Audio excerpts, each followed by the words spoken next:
Hey Fox, hello and welcome to this YouTube channel. In this video, I'm gonna teach you how to disable checkboxes on icons and folders in Windows 11.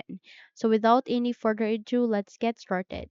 Now the case is when you open your File Explorer, okay, and when you try to go with Home, and when you try to select any file folder here like desktop, there would be a box where you can check it, okay,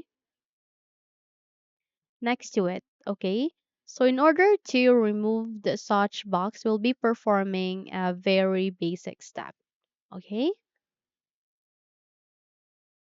So in order to remove the such, you need to close this window. Okay. Close the window.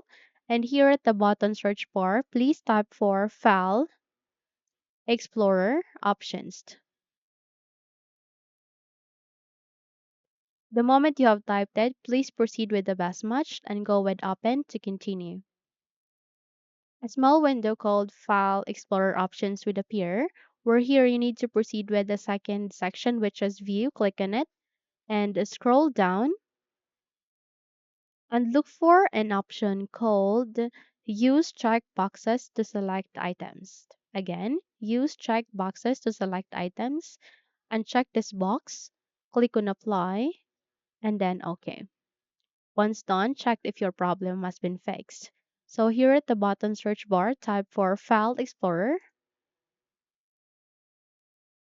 And the moment you have typed it, proceed with the best match. Go with Open to continue.